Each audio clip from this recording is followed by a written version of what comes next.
Homesteaders that take vacations, paying for help instead of working yourself into the ground, quitting your 9 to 5 and enjoying the homestead dream full time, finding the perfect homestead without worrying about the price, fixing fences, preparing for emergencies, buying farm equipment, giving back to your community with time and money. These are all things financially comfortable homesteaders can do, plus more. Listen to this week's podcast episode as I share why pursuing financial comfort is a good plan and how you can define what it means to you to be financially comfortable. This is the Homesteading for Beginners podcast, and I'm Mona Weathers, your homesteading mentor and coach. If you desire to establish a solid foundation for your homesteading journey, then you are in the right place. I'm here to show you how in a way that is healthy for you, your family, and your community.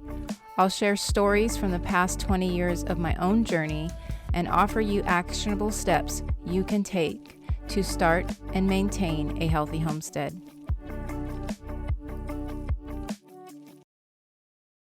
I've thrown around the phrase financially comfortable a few times on the podcast, so I thought I would dive deeper into the meaning of that phrase and why I chose to use it. As a whole, when we think of homesteaders, monetarily wealthy is not what we picture. Most of us are choosing a lifestyle of simplicity, but I don't think anyone enjoys being strapped for money. While most homesteaders can agree the lifestyle is worth it regardless of money or lack of money, that doesn't mean we shouldn't pursue income streams that will allow us to be more financially stable. I chose the phrase financially comfortable because I wanted to ensure the meaning causes you to think about what comfort means to you.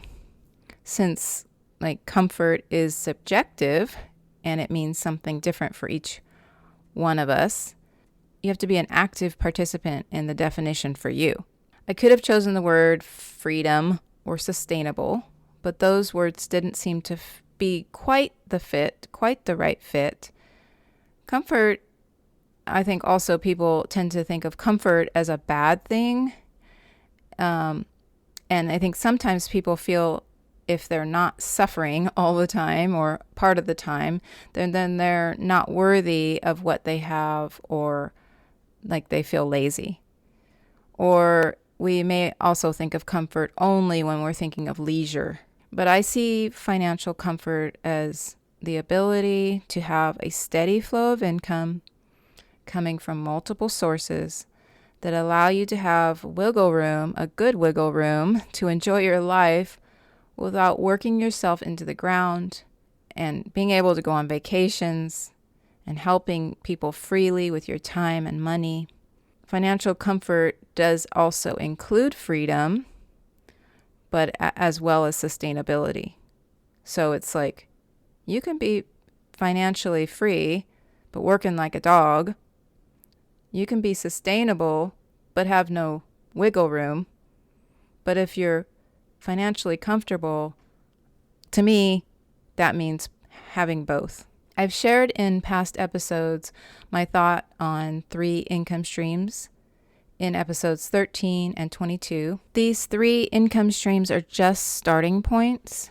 Eventually you'll want to have more, and each one of the on-homestead, off-homestead, and online income streams can have multiple areas that you're generating income. So it doesn't just have to be 3.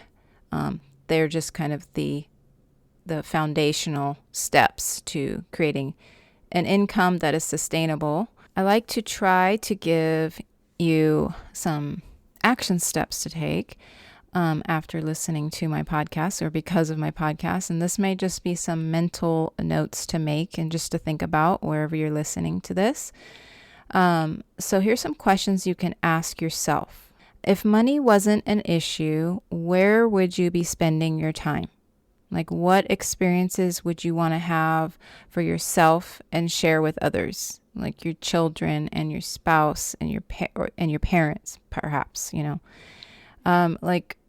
Does if just think about it, think about if money wasn't an issue, where would it be? It could be at your farm. It could be on your farm, spending lots of time there. But I do want to remind you, it is good to get away from, even if you love your farm, it is good to get away. So think about vacations too when we're talking about this. Another question would be, well, money shouldn't be what keeps us from giving back to our community and giving to those in need. How would you give if you had lots of money and lots of time to give away?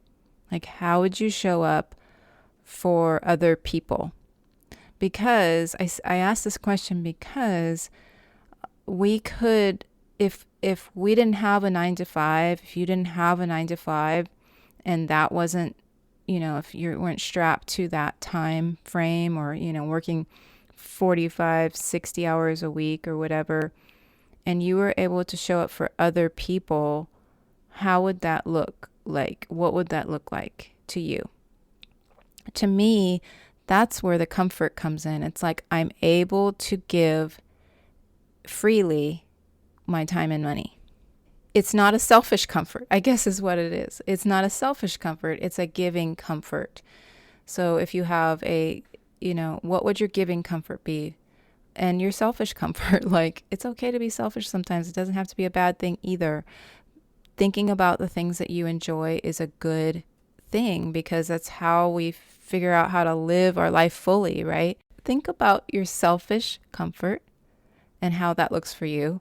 And then think about your giving and selfless comfort, like what that looks for you. And that might help you to figure out what financial comfort means to you and how to structure your homestead in a way that you can achieve that. Like, I'm all about thinking through things and taking steps to reach the things that I think through. So I want to share that with you as well. And I'll be giving you some more ideas on income streams over the next few episodes. If all goes well, over the next few episodes, I will be interviewing a few other homesteaders about how they generate income from their homesteads. You will enjoy these interviews, and it won't be like stuff that if you're a beginner, like you should be, or you probably are, not should be, but you probably are a beginner. If you are a beginner, these are things that you can do. It's not things that you, like you may have to learn how to do them, but it's good for anyone in, most cases. One of these interviews will be helpful. I'm pretty certain. At least it'll get you thinking about the possibilities. So look forward to the next few episodes, because I really think you'll enjoy them. And I also want to remind you to join the waitlist for the free homesteading income resource I have created for you, or I am creating currently. It should be done this weekend. So by next episode, you should have access to the free resource, which will be ideas on how to generate an income using the 3 income streams framework that I've been talking about. So it will be separated into the 3 categories. So be sure to sign up for that. There will be a link in the show notes. But if you want to if you're listening and you don't want to look at the show notes, it is healthyhomesteading.com/homestead income. And you'll have a sign up form there, and you'll get on the wait list. Okay, that's it for today. I'll be back next week with another episode. If you are enjoying this podcast, I would really appreciate it if you would take a minute to subscribe or follow. By doing this, you will be helping the podcast to be seen by more people, and I do love reading nice reviews too. Don't forget to visit healthyhomesteading.com for more information on how I can serve you. Until next week, I want you to keep dreaming, keep believing, and keep planning for your homesteading success.